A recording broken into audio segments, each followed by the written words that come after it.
우리가 함께 봉독한 이 마태복음 23장은 예수 그리스도께서 겟세마네 동산에서 잡혀 돌아가시기 전 3일 전에 그 내용을 기록한 것입니다. 여러분, 예수 그리스도께서는 목요일 밤에 대제사장이 보낸 이 군사들에 의해서 잡히셨습니다. 밤새도록 고초를 당하시고 다음날 금요일 오전에 십자가에 달려 돌아가셨습니다. 장사 지낸 바 되었다가 안식 후 첫날이라고 그랬어요. 그러니 오늘날로 말하면 일요일 새벽에 예수 그리스도께서는 사망에서 오는 것을 이기시고 부활하셨습니다. 그러므로 The Lord's Day, 이 주님의 날이라, 주일이라 그렇게 여겨서 부활하신 예수님께 감사하고 기뻐하며 축제로 예배를 드리는 것이 바로 주일 예배인 것입니다. 그런데 오늘 이 성경에 등장하신 예수님의 모습이 과거와 다른 모습임을 우리가 볼 수 있습니다. 예수님은 좀 더 직설적인 말씀으로 예수님의 반대편에 서 있는 이 종교 지도자들, 바리새파 사람들, 서기관들을 책망하십니다. 꾸중하십니다. 이와 같은 모습은 마지막으로 예루살렘 성전에 올라오셨을 때, 성전을 깨끗게 하실 때 그 예수 그리스도께서 그 거룩한 분노를 바라셨던 모습과 이어지는 모습이 되는 것이니, 여러분, 세상적인 이윤을 추구하기 위하여 성전 안에서 재물을 팔았던 자들, 환전을 하던 자들을 바라보실 때 그 마음에 슬픔이 일었어요. 내 집은 만민이 기도하는 집이거늘 너희들이 세상적인 이윤을 얻기 위하여 이처럼 강도의 구렬로 만들어도다. 예수님께서 노끈으로 채찍을 만드시고 그들 향하여 휘두르셨습니다. 그런가 하면은 이 비둘기 재물을 파는 상을 둘러 부셨다 그랬어요. 여러분, 이와 같은 모습은 과거에 예수님의 사랑 많으신 모습과는 너무나 다른 모습이 되는 것이니, 여러분, 그와 같은 모습으로 분노하실 때 나아가서 그 장사하는 자들을 허락하여 거기서 부수적인 이윤을 꾀하고 추구했던 대제사장과 제사장들을 향하여서도 주님께서는 분노하셨던 것이었습니다. 그전에는 자신을 잡으려고 대제사장과 제사장들, 바리새인들이 그를 찾을 때에 예수 그리스도께서는 피하셨어요. 숨으셨습니다.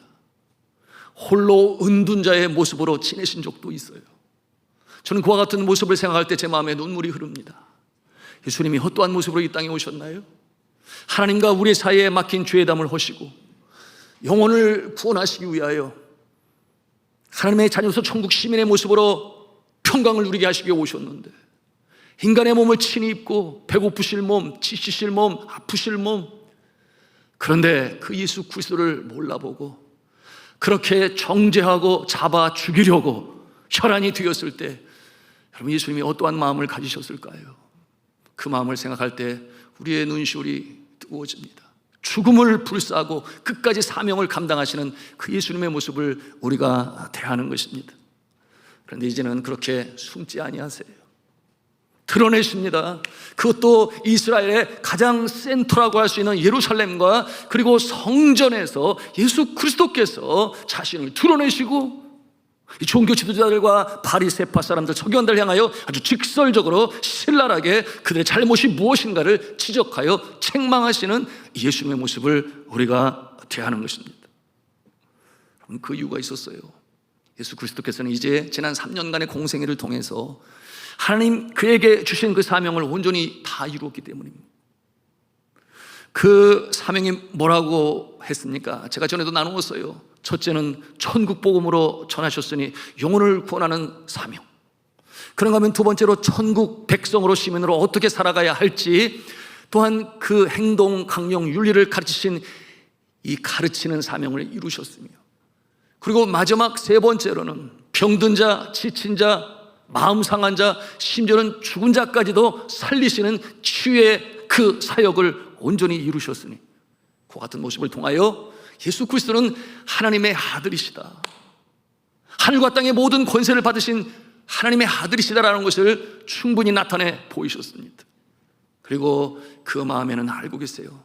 이제 남은 사명은 오직 하나, 그것은 바로 유월절 어린 양의 모습으로 죄물되어 십자가에 달리는 일, 그러므로 내 생명을 죄의 대속을 위하여 바치는 일밖에 남아있지 아니하다.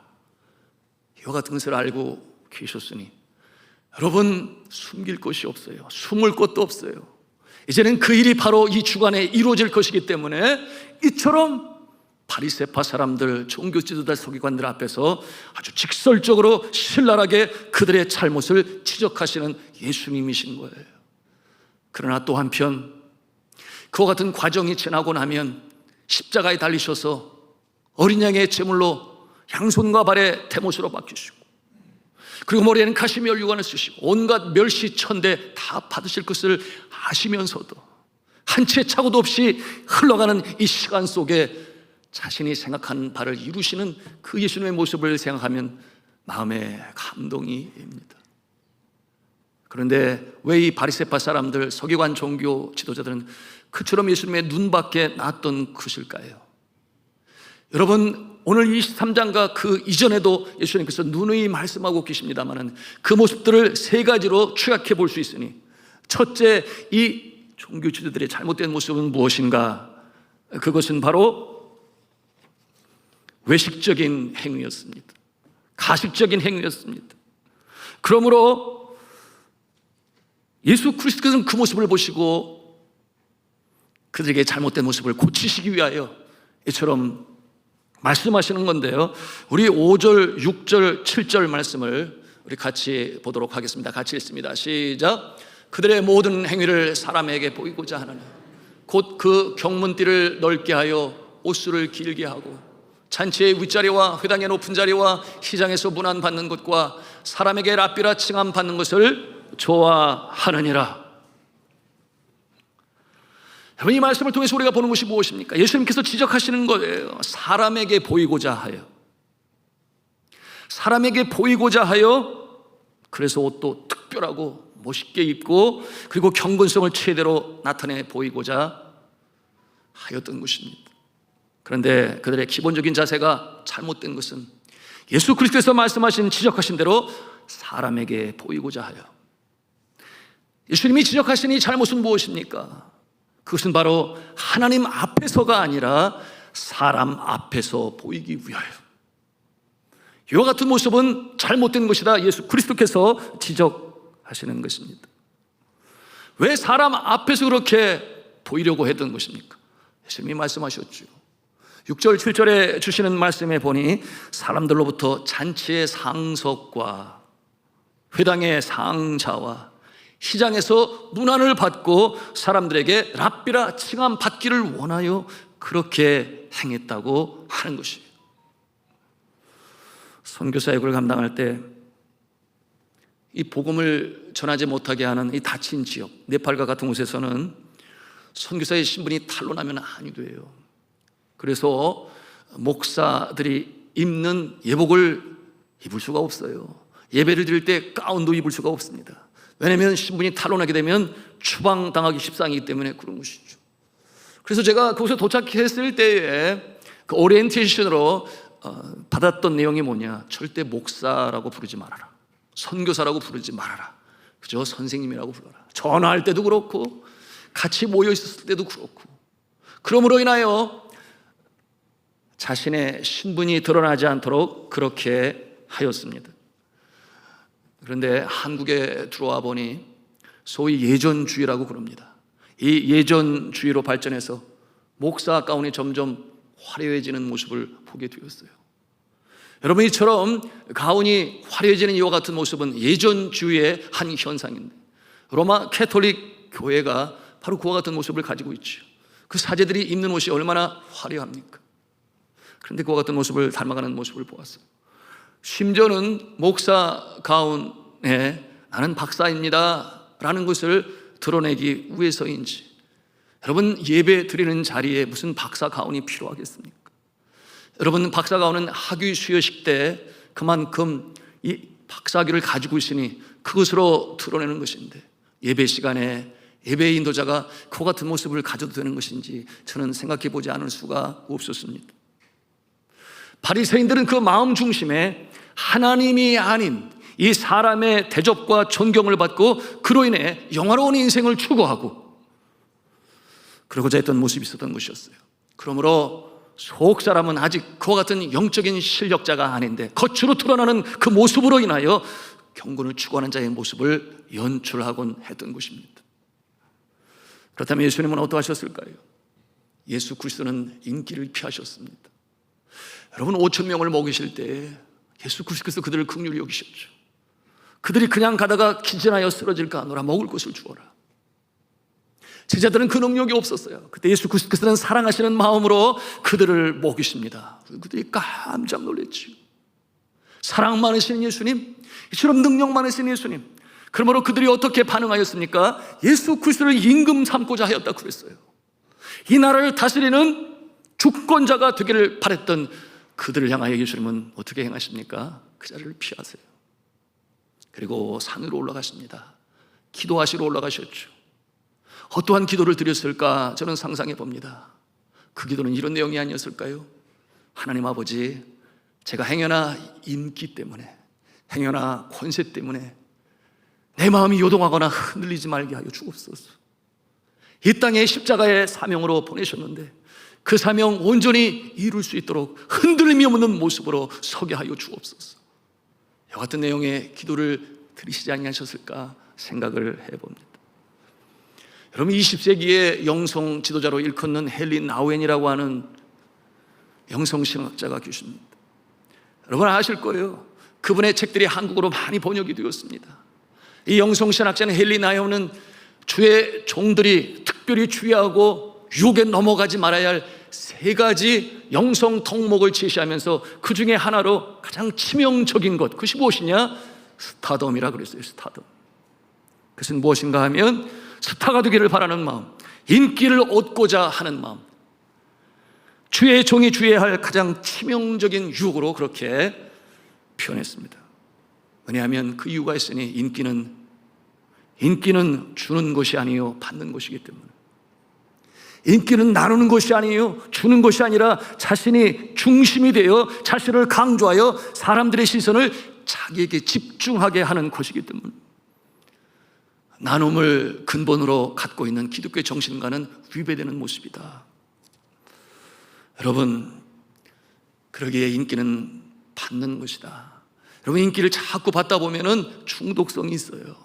그래서 스스로가 거기에 얽매여 헤어나오지를 못합니다. 그런가 하면 인기에서 멀어지게 되면 그 마음이 너무나 허망하고 너무나 허무합니다. 그런가 하면 정말 인기를 구가하고 인기를 얻게 되면 그 모습은, 그 마음에는 정작 주님을 왕으로 모시고 왕으로 섬길 수 있는 그 자리가 없기 때문에 참으로 피해야 할 유혹이다, 그렇게 말씀했습니다. 그래서 예수 그리스도께서는 서기관들에게 말씀하시는 거예요. 우리 8절 말씀을 함께 보기를 원하는데요, 같이 읽겠습니다. 시작. 그러나 너희는 랍비라 칭함을 받지 말라. 너희 선생은 하나요 너희는 다 형제니라. 아멘. 선생님은 한 분밖에 없다. 예수님 말씀에 보면 지도자는 한 분밖에 없다. 여러분, 사람의 초점을 받아야 할 스승, 참 스승은 누구시겠습니까? 예수 그리스도. 오직 예수 그리스도만이 우리의 참 스승인 줄로 믿으시기를 바랍니다. 영원한 구원자요, 우리의 지도자요, 또한 우리의 생명을 건지시는 구세주가 되심을 믿으시기를 바랍니다. 여러분, 예수 그리스도 앞에 모두는 다 평등해요. 아무리 저명한 신학자도 그렇고 큰 대형교회를 이룬 목사님도 마찬가지고, 그런가 하면은 성도요, 교사요, 구역장 말할 것도 없이 모두가 다 우리는 예수 그리스도 앞에서 다 양들임에 틀림이 없어요. 그런 목자 대신 예수 그리스도를 따르며 순종하며 나가는 것이니 우리의 초점이 사람이 아니라 믿음의 주여 우리를 온전케 하시는 주님을 바라보며 순종하며 따라가며 주님께서 기뻐하시는 삶의 모습을 살아가시는 저와 여러분 되시기를 주님의 이름으로 축복합니다. 두 번째로, 바리새파 사람들을 하나님께서, 예수 그리스도께서 책망하시는데 그 이유가 무엇이었는가? 실천 없는 가르침이에요. 3절에 주님께서 지적을 하십니다. 우리 함께 같이 보도록 하겠습니다. 읽습니다. 시작. 그러므로 무엇이든지 그들이 말하는 바는 행하고 지키되 그들이 행하는 행위는 본받지 말라. 그들은 말만 하고 행하지 아니하며.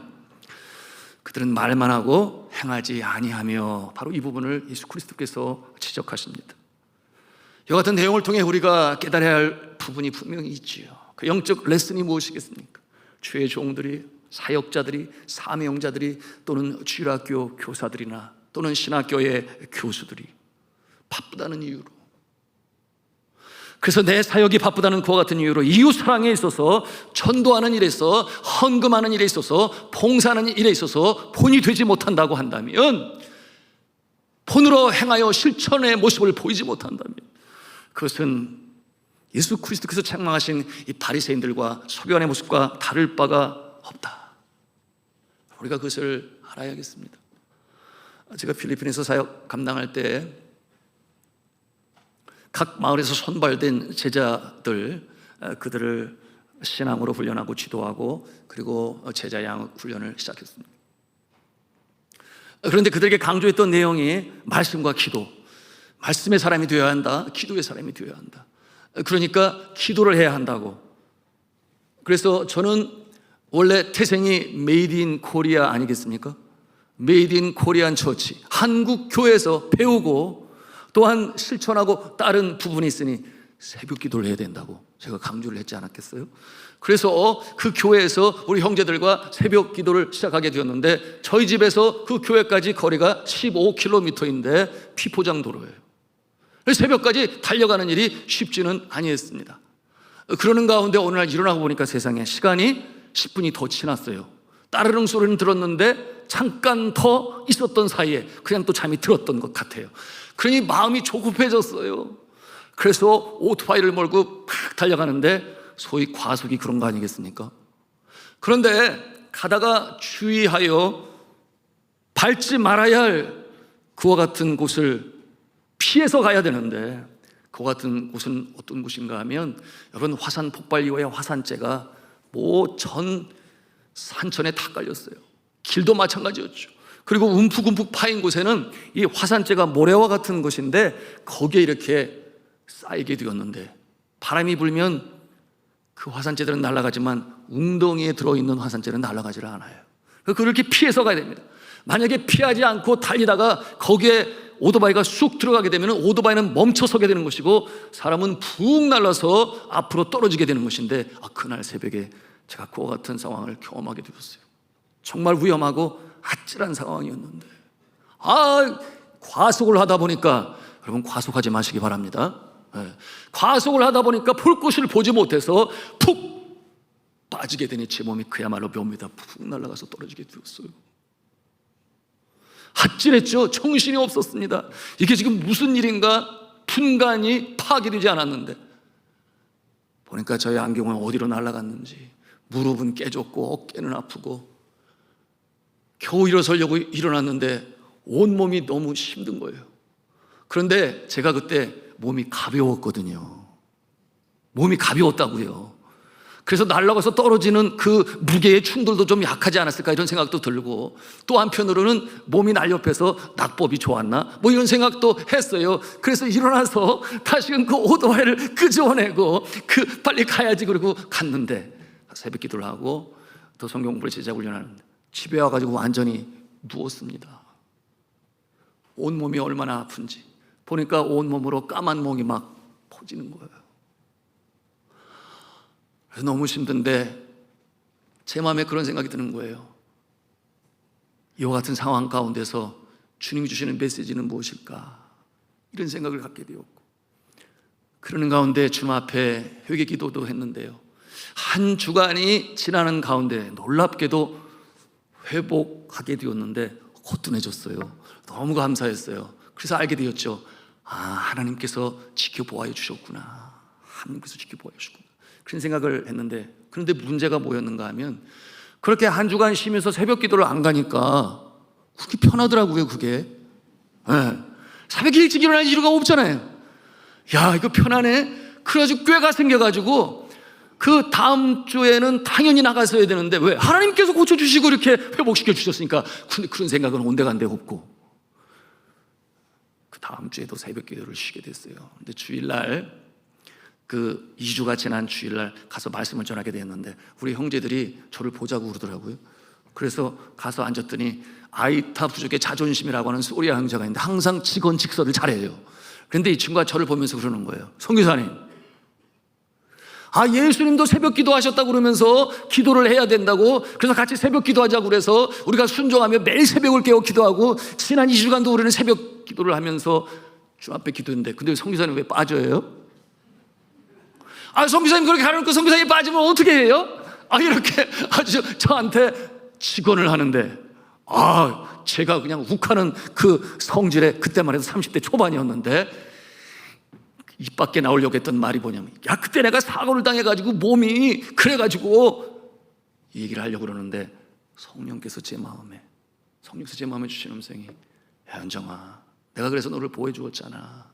너를 그렇게 회복시켜 주었잖아. 이 음성이 제 마음에 들리는 거예요.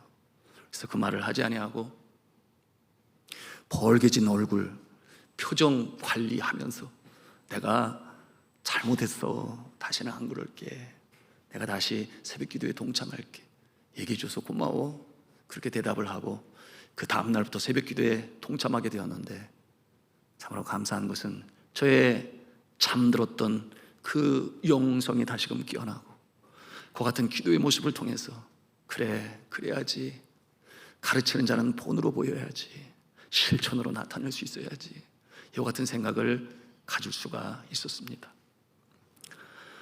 자, 사랑하는 성도 여러분,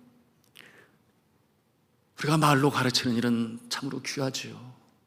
그런데 그 말로 가르치는 것을 실천으로 보일 수 있다는 것은 더 귀한 것이요. 그런가 하면 그 가르친 내용을 한결같은 모습으로 지속적으로 행할 수 있다고 하는 것은 참으로 더 귀하고 소중한 것인데, 여러분, 이와 같은 일에 스승된 모습으로 우리에게 본을 보여주신 분이 계시니 바로 예수 그리스도십니다. 사도 바울이 그와 같은 모습으로 참 스승의 역할을 감당하셨던 것이에요. 저는 그날의 그 사건을 통해서 제 마음에 배운 것이 있으니, 본을 보이지 못할 거면 가르치지를 말아라. 그리고 지속할 만한 영적 실력이 없으면 사람에게 강조하여 그들을 얽어매지를 말아라. 이와 같은 깨달음을 가질 수가 있었습니다. 선교사들 중에 저는 그런 모습도 보았는데요, 선교지에서 어려운 자들과 함께 동고동락해야 하는데 함께 거하면서 본으로 실천으로 가르치면서, 그래서 예수 그리스도의 그 가르침과 영성을 보여줄 수 있어야 되는데 그러지 아니하고 선교지를 방문하는 후원자들과 함께 교제하는 시간을 즐거워하고 그들과 함께 또한 좋은 곳에 가서 함께 보내는 시간을 좋아하는 그런 부류의 모습들이 있어요. 물론 선교사에 다 그렇다는 건 결코 아닙니다. 하여튼 그런 부류의 사람들이 있는데, 그런가 하면 또 한국에 얼마나 자주 방문을 하는지, 저분이 한국에 계신 것인지 선교지에 있는 것인지 분간할 수 없을 정도로, 그래서 한국에 와서 후원하는 후원자들과 또 후원교회 목사님들과 시간을 보내고자 하는 그와 같은 모습들이 있습니다. 그와 같은 모습을 보면서 과연 예수님이 기뻐하실까, 그와 같은 생각을 갖지 않을 수 없었는데요, 한국에 와 보니 그런 모습을 또 보는 거예요. 비슷한 모습을 발견합니다.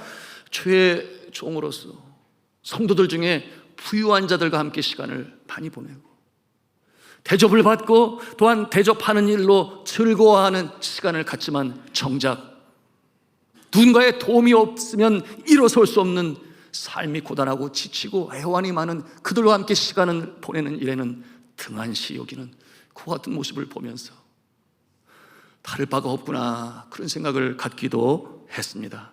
과연 그와 같은 모습이 예수님을 닮아가는 모습일까요?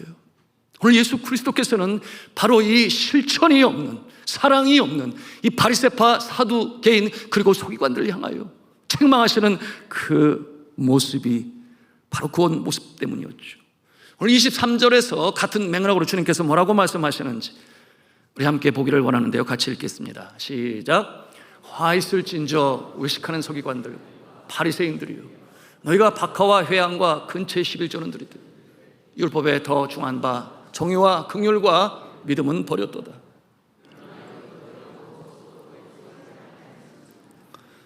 아멘. 여러분, 하나님께 곡물과 채소의 11조를 드리는 것은 너무나 당연한 것이었습니다. 그러므로 그들이 잘 지켜 행했어요. 그런데 하나님 앞에서 정말 중요한 것 뭐라고 그랬습니까? 정의와 긍휼과 믿음이라고 말하고 있어요. 정작 행해야 할 그 부분에 대해서 저들이 등한시하였으니 정의는 무엇이겠습니까? 공평히 사랑하는 것이에요. 공평히 대하는 것입니다. 그것이 정의예요. 그런가 하면 긍휼은 여러분 아시는 대로 누군가의 도움이 필요할 때 도움이 없으면 일어서기 어려운 자를 사랑과 긍휼로 돌보는 모습이 긍휼입니다.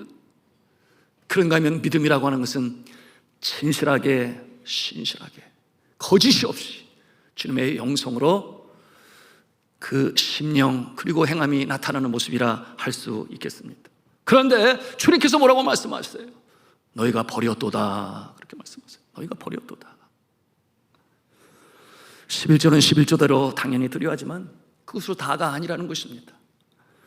마음의 자세, 삶의 자세, 이와 같은 마음으로 정직과 그리고 인애와 믿음직한 신실한 모습으로 한 영혼을 향하여, 나의 도움이 필요한 그들을 향하여 나는 무엇으로 그를 도왔는가 하는 이와 같은 모습을 주님께서는 기뻐 받으시고, 그저 주 앞에 드리는 것은 그처럼 11조 뿐만 아니라 그처럼 삶이 함께 균형을 이루는 모습을 주님께서는 기뻐 받으신다, 그렇게 오늘 말씀하시는 것입니다. 그러므로 정작 본인들, 종교 지도자들은 그와 같은 삶을 살지 못하면서 말로는 잘 가르쳐요. 그러나 정작 그들의 삶에 실천이 없으니 예수 그리스도께서 이처럼 책망하시는 것입니다. 그러시면서 24절에 그와 같은 행함이 없는 가르침에 대해서 꾸짖으시면서 한 비유로 말씀을 하시는데요, 우리 같이 그 말씀을 보도록 하겠습니다. 같이 읽습니다. 시작. 맹인된 인도자여, 하루살이는 걸러내고 낙타는 삼키는도다. 좀 이 구절을 해석하기가 난해하죠. 웬 하루살이가 나오고 낙타가 나오고. 이스라엘 백성들은 그 시대에 포도주를 굉장히 귀중한 음료로 여겼어요. 그런데 포도주에 벌레가 껴요. 하루살이가 껴요. 그래서 새를 가지고 그것을 건져냈습니다.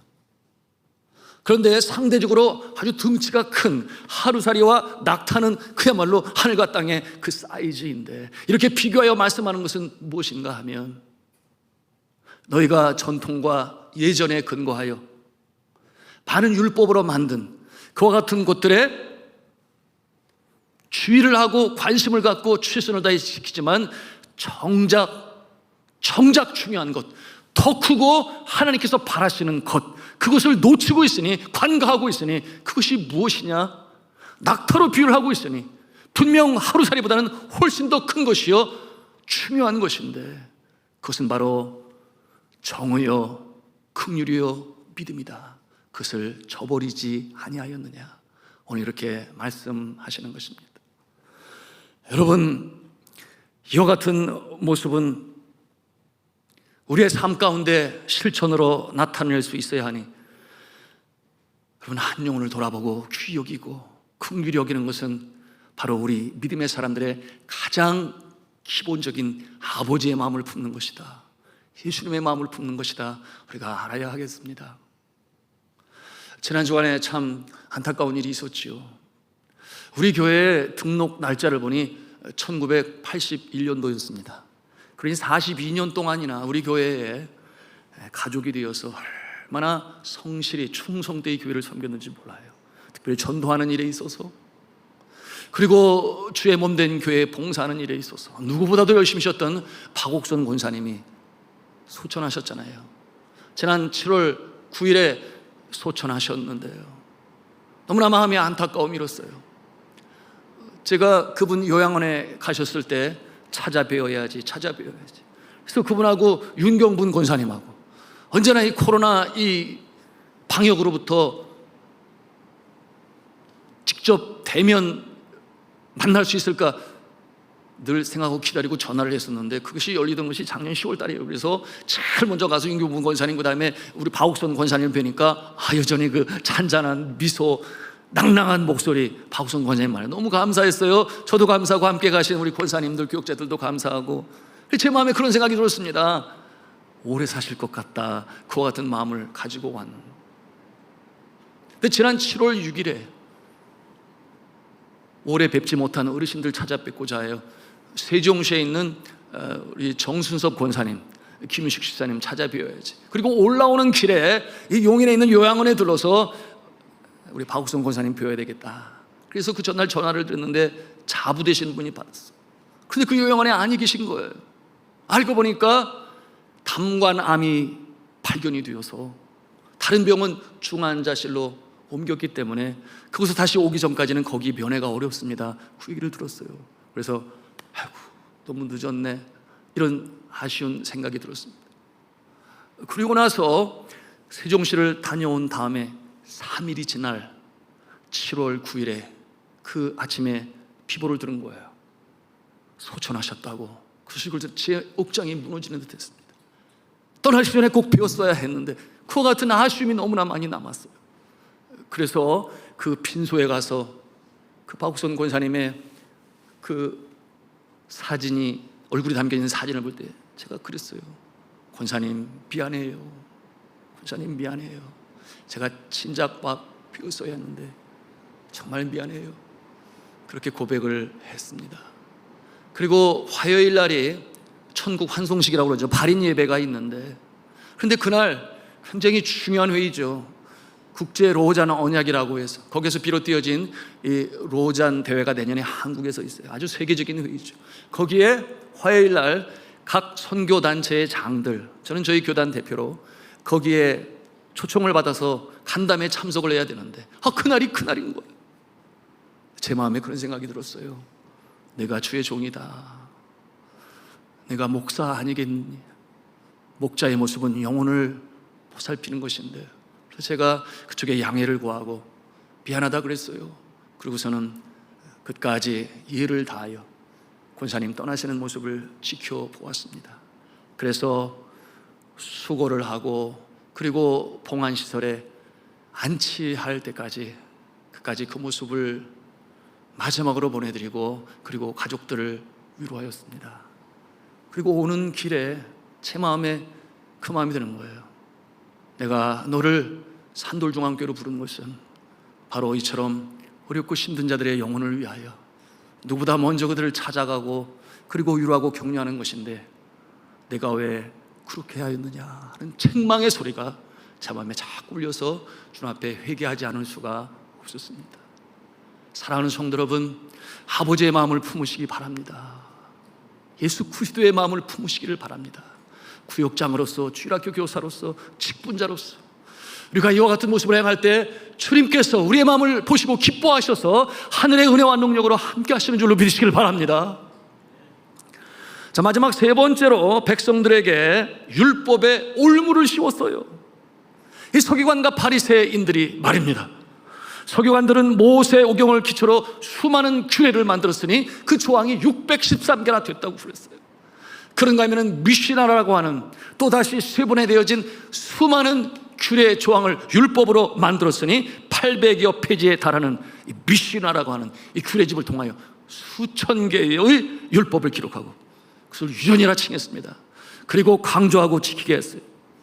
그래서 백성들이 그것을 잘 지키나 안 지키나 그것을 감시하고 감찰하고 지키지 못하면 정죄하고 했던 그와 같은 모습이 그 시대의 모습이었던 것입니다. 그런데 그와 같은 유전들, 그와 같은 규례들은 구원과 상관이 없는 것이었어요.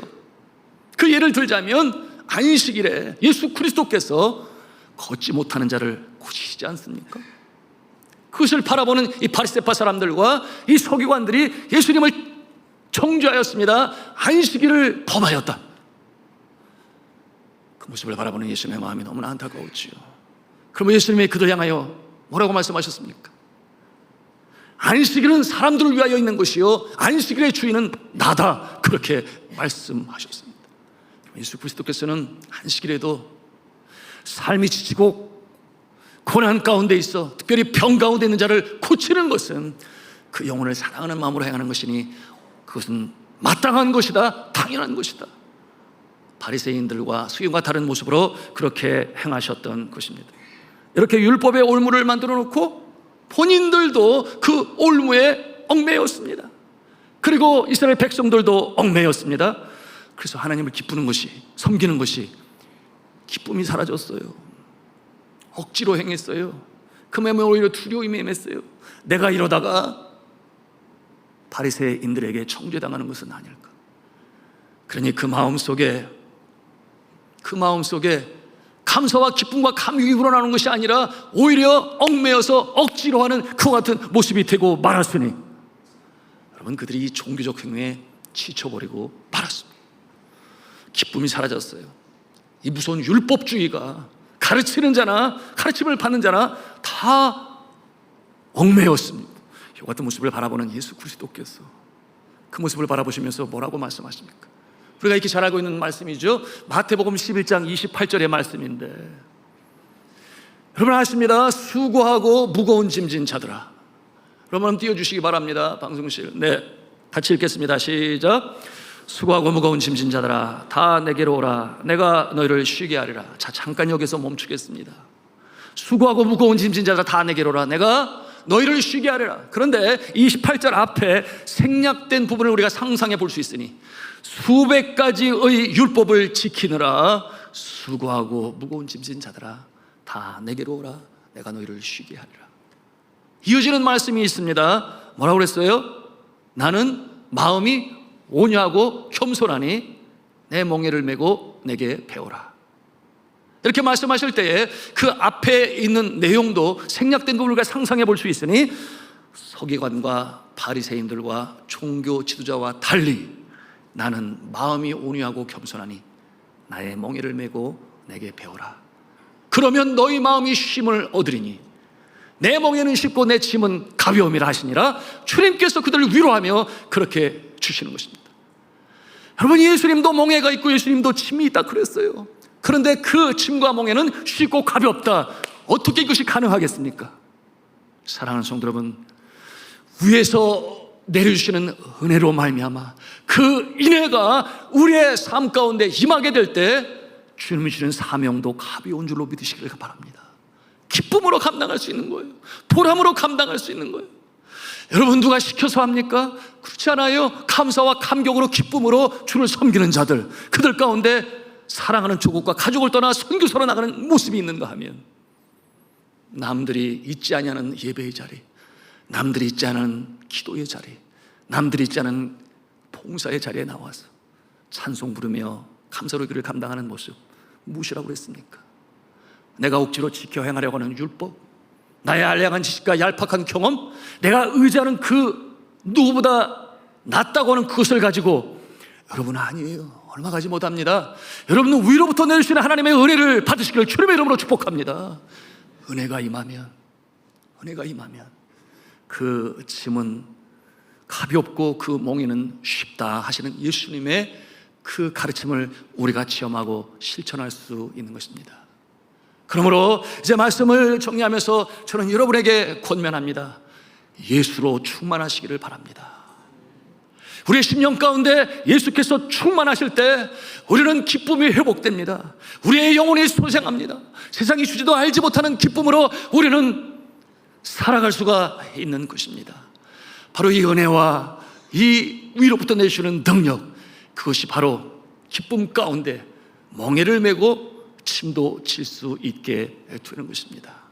사랑하는 성도 여러분, 이제 말씀을 마치면서 우리가 함께 주님 앞에 기도하기를 원하고 찬송하기를 원하는 것은, 주여 나의 능력 너무 의지하지 말게 하여 주옵시고, 위로부터 주시는 은혜를 사모하게 하여 주셔서 은혜가 충만한 우리의 심령 되게 하여 주시옵시고, 나는 죽고 예수로 산다, 바로 예수로 충만하여 모든 역경들을 이겨 나가시고, 그래서 오늘 바리새인들과 서기관들에게 주셨던 이 책망의 말씀이 우리의 마음에 다가오게 된다면, 이제는 우리의 마음을 돌이켜서 전적으로 주를 의지하시고 십자가의 능력으로 일어서시는 저와 여러분 다 되시기를 주님의 이름으로 축원합니다.